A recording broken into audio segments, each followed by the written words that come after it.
શિસ્તબદ્ધ કહેવાતી ભારતીય જનતા પાર્ટીમાં હમણાં કંઈ ઠીક ન હોય તેવું લાગી રહ્યું છે. એટલા માટે ઘણા બધા આપણે નેતાઓને ખુલીને ભાજપની સામે પડતા જોયા છે. ક્યાંક એવું લાગી રહ્યું છે કે હવે જે વાત વહેતી થઈ છે, ક્યાંક ભાજપના જે નેતાઓ છે એમના કાનમાં એક વાત પહોંચી રહી છે કે સંગઠન અને મંત્રીમંડળમાં વિસ્તરણ થવાનું છે. જો કંઈક આપણને થોડું ઘણું પેટમાં દુખી રહ્યું છે, જો બહાર કાઢીશું તો ક્યાંક ભાજપને જો થોડું ઘણું સારું લાગશે તો આપણો મેળ પડી જશે, એવું ક્યાંક લાગી રહ્યું છે. અનેક એવા વિવાદો આપણે જોયા કે અનેક જે ભાજપના જે ધારાસભ્ય છે, કોઈક સાંસદ છે, એમના જે અલગ અલગ ખટરાગ હોય તે પણ સામે આવ્યા હતા.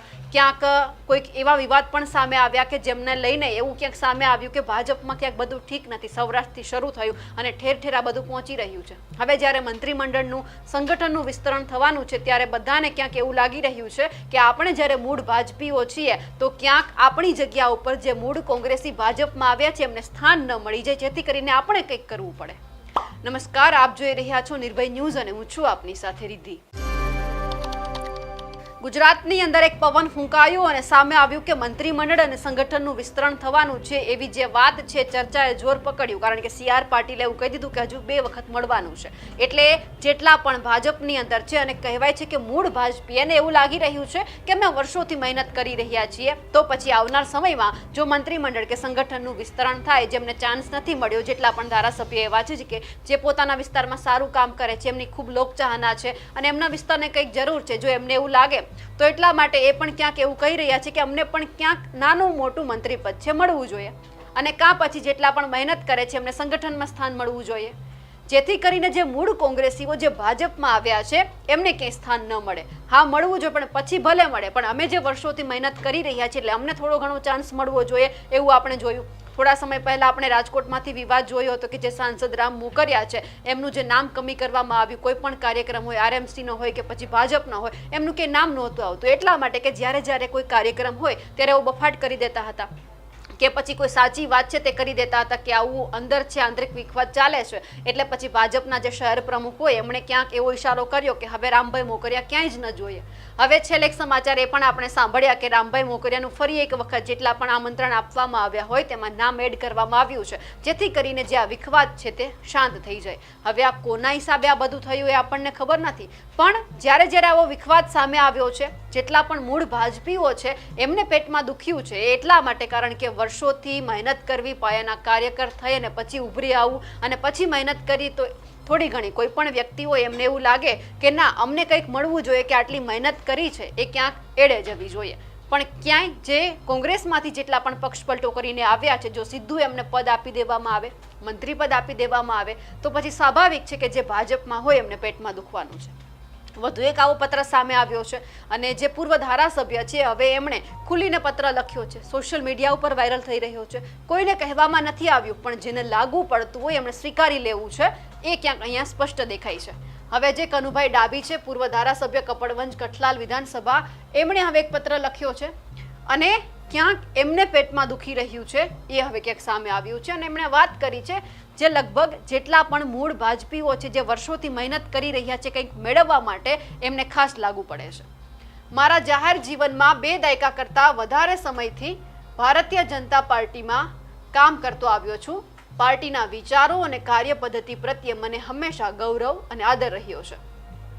સ્થાનિક સ્તરે જૂથવાદના કારણે મારા પૂર્વ ધારાસભ્ય પદની ગરિમા અને સન્માન જળવાતું નથી અને સતત અવગણના કરવામાં આવે છે. મારા વિસ્તારના લોકોની કેટલીક મુખ્ય માંગણીઓ, રજૂઆતો અને વિવિધ વિકાસ કામોમાં સંકલન ન મળવાથી મનમાં નિરાશા અને દુઃખ અનુભવું છું. આ પરિસ્થિતિએ મને મથાળે વિચારવા મજબૂર કર્યો છે. કોંગ્રેસમાંથી આવેલા લોકોને પ્રથમ પ્રાધાન્ય આપવામાં આવે છે.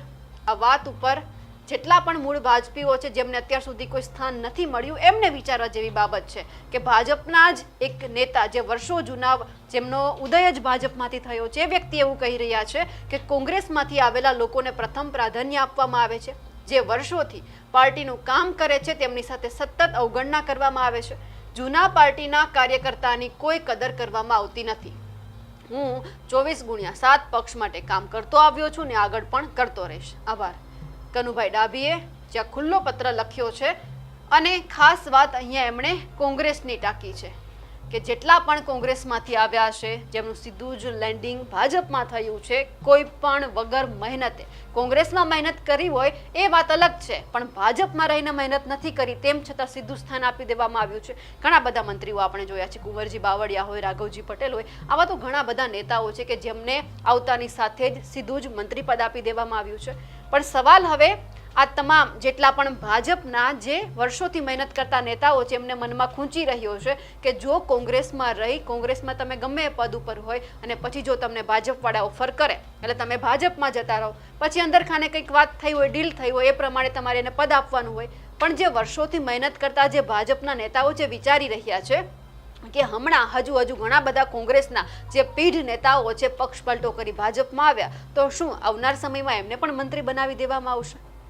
શું એમને પણ સંગઠનમાં કોઈ નાનું મોટું સ્થાન આપવામાં આવશે કે બીજી કોઈ રીતે એમને મોટા કરવામાં આવશે? તો પછી આપણે જે વર્ષોથી મહેનત કરી રહ્યા છીએ એમનું શું? એટલે હવે અહીંયા જે એક સવાલ એમણે પણ ઊભો કર્યો છે, જે કનુભાઈ ડાભી છે, એમણે એવું કીધું છે કે હું મારા વિસ્તારના કેટલા બધા પ્રશ્ન લઈને જાઉં છું, અવગણના સતત મારી કરવામાં આવે છે, હું તો ભાજપનો પૂર્વ ધારાસભ્ય છું, તેમ છતાં જો મારી અવગણના થતી હોય તો પછી મારા મત વિસ્તારના જે લોકો છે એમને કઈ રીતે કામ મળશે? એટલે ક્યાંક અંદર ખાને સીધું જ એમણે ભાજપના જેટલા પણ પદાધિકારીઓ હોય, નેતાઓ હોય કે જે કામ નથી કરતા એમને જવાબ આપવામાં આવ્યો છે કે ક્યારે આમાં સંકલન નથી મળતું, વિવિધ વિકાસ કામોમાં સંકલન નથી મળતું, એટલે હું નિરાશ છું. અને ખાસ હવે જ્યારે કનુભાઈએ આ પત્ર લખ્યો છે, ખુલ્લો પત્ર છે, એટલે સ્વાભાવિક છે કે સમજવા જેવી બાબત છે કે ભાજપમાં કંઈક ઠીક નથી. આમ તો શિસ્તબદ્ધ પાર્ટી કહેવાય છે, એટલા માટે ક્યાંક ઘણા બધા નેતાઓ એવા હોય છે કે જે એવું વિચારતા હોય છે કે જો આપણે બોલશું તો આવનાર સમયમાં આપણું કોઈ વજૂદ નહીં રહે ને આપણે ક્યાંય ફેંકાઈ જઈશું. એટલા માટે ઘણા બધા જે નેતાઓ છે એ બોલવામાં નથી માનતા, એમને સાયલેન્ટલી કામ કરે છે. જેમ કે કોઈ પણ ચૂંટણી હોય, જેમ કે કોઈનું વજૂદ નથી થયો ભારતીય જનતા પાર્ટીમાં, તો એ અંદર ખાને કોઈને ખબર ન હોય એટલે પાછલા બારણે કોઈ બીજાને મદદ કરે. કારણ કે સ્વાભાવિક છે કે જો તમારું કંઈ નથી ઉપજતું અને કોઈ બીજો પક્ષ તમારું કામ જુએ છે તો પછી તમને ક્યાંક નાનું મોટું એ જગ્યા ઉપર પણ સ્થાન મળી જાય. પણ કેમ આ બધું ભાજપમાં થઈ રહ્યું છે સમજાતું નથી. કારણ કે કહેવાય છે કે ભારતીય જનતા પાર્ટી, ખાસ કરીને ગુજરાતનો ગઢ, એટલે કે જે અમિત શાહ છે, પ્રધાનમંત્રી નરેન્દ્ર મોદી છે, એમનો છે, અને એમના જ ગુજરાતમાં જો આ બધું ઠીક ના હોય તો પછી ભાજપે પણ વિચારવા જેવું છે. એક વાત એ પણ છે કે કોંગ્રેસ જે રીતે એમના જે પ્રદેશ પ્રમુખે રાજીનામું આપ્યું તો થોડા જ દિવસોની અંદર નવા પ્રદેશ પ્રમુખ પણ આવી ગયા, અલગ અલગ કામગીરી પણ શરૂ થઈ ગઈ. પણ ભાજપમાં હજુ એક લટકતી વાત છે કે ક્યારે બનશે પ્રદેશ પ્રમુખ, કોણ નવા આવશે? કારણ કે ટર્મ પૂરી થઈ ગઈ છે, નવું કોણ આવશે? કોણ સૌરાષ્ટ્રને જોડશે? કોણ આખા ગુજરાતને આખું હેન્ડલ કરી લેશે? કઈ રીતે આ બધું છે કે ભાજપ છે એ ક્યાંક ફરી એક વખત આમ આગળ આવશે? કારણ કે સૌરાષ્ટ્રની જે પરિસ્થિતિ છે આપણને ખબર છે કે સૌરાષ્ટ્રમાં કઈ રીતે અત્યારે વિસાવદરવાળી શરૂ થઈ છે. એટલે સ્વાભાવિક છે કે જે નેતાઓ કામ નથી કરતા એ પણ કરવા લાગ્યા છે. જેમ કે આપણે મોરબીમાં જોયું, કાંતિ અમૃત્યા છે કે જ્યાં વિસાવદરવાળીનો નાદ શરૂ થયો એટલે કામ પણ થઈ ગયું. લોકોને એવું લાગ્યું કે ના, કામ થાય છે. કારણ કે જ્યારે કાંતિ અમૃત્યાનું નામ આવતું ત્યારે એવું લાગતું કે મોરબી એમનું ઘર છે કે ગાંધીનગર છે, મત તો એ અહીંયાથી લઈને જાય છે, તેમ છતાં રહેવાનું ત્યાં કોઈ પણ જગ્યા પર રહે પણ કામ વિસ્તારના થવા જોઈએ. એટલે સ્વાભાવિક છે કે આ બધું ચાલવા લાગ્યું. પણ પછી સવાલ એ થયો કે જો આવું ને આવું સૌરાષ્ટ્રમાં રહ્યું તો પછી ભાજપને જે ધીમે ધીમે પછડાટ મળ્યો છે એ કઈ રીતે ઊભી થશે ભાજપ? એટલા માટે કહેવું પડે કારણ કે જ્યારે વિસાવદરવાડીની વાત આવી અને ગોપાલ ઇટાલિયાએ ચૂંટણી જીતી, કિરીટ પટેલ હારી ગયા. કેમ? કારણ કે ત્યાં જબરદસ્ત જે લોકો એવું કહી રહ્યા હતા કે કામ નથી કરતા, એટલે ક્યાંક નારાજગી હોય કે ફોન નથી ઉપાડતા. પણ જો ભાજપે હવે ધીમે ધીમે ઉપર આવવું પડશે, ઉપર આવવું હોય તો પછી જે સૌરાષ્ટ્રના જે મજબૂત નેતાઓ અને જે ભાજપના છે એમને મજબૂત કરવા પડશે. કારણ કે જે લોકો જે મૂળ ભાજપીઓ છે સૌરાષ્ટ્રના નેતાઓ, એમને ક્યાંક એવું લાગી રહ્યું છે અમારી અવગણના થાય છે તો પછી અમે કેમ મહેનત કરીએ? આવું કેટલાય કાર્યકર્તા વિચારતા હશે. એટલા માટે ક્યાંક ભાજપને થોડી પછડાટ મળતી જાય છે અને કોંગ્રેસ ધીમે ધીમે ઉપર આવતી જાય છે. આમ આદમી પાર્ટીને ક્યાંક ટેકો મળતો જાય છે. જસદણ બાજુ જઈએ તો કુંવરજી બાવળિયા છે, એમના પ્રત્યે નારાજગી છે. રાઘવજી પટેલ, ખેડૂતો એમના માટે નારાજ છે કારણ કે કૃષિ મંત્રી છે, તેમ છતાં એટલા બધા કોઈ કામ નથી થતા. સહાય આપવાની વાત હોય, સર્વે કરવાની વાત હોય તો ક્યાંય નથી થતું. હવે જ્યારે ધીમે ધીમે જે મૂળ ભાજપીઓ છે, આ એટલા માટે મૂળ ભાજપીઓ પર ભાર આપવામાં આવે છે કારણ કે વર્ષોથી જેમણે એક જ આશય સાથે મહેનત કરી હોય કે કંઈક ભાજપમાં મળશે જો મહેનત આ જ રીતે કરતા રહીશું તો. પણ એ લોકોને એ નથી ખબર કે ભાજપમાં તો કંઈક એવું જ ચાલે છે કે જે મૂળ કોંગ્રેસીઓ આવે, કહેવામાં આવે કે તમારો વિસ્તાર કે જ્યાં મારી મજબૂત પકડ છે હું તમારામાં આવું એટલે કે ભાજપમાં જાઉં તો પછી ક્યાંક એમને કોઈ સારી જગ્યા આપવામાં આવે.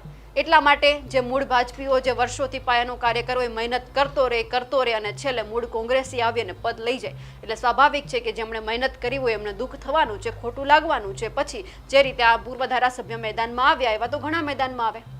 હવે જે અંદરનો ખટરાક ચાલી રહ્યો છે, ખાસ કરીને એવું કહેવાય છે કે જ્યારે આ કપડવંજના પૂર્વ ધારાસભ્ય આ બધું કર્યું છે અને સામે અમૂલ ડેરીની ચૂંટણી પણ આવે છે અને એ જ પહેલાં જ્યારે આ બધી માથાકૂટ સામે આવે એટલે કઈ રીતે ભાજપ હેન્ડલ કરશે તે પણ જોવાનું છે.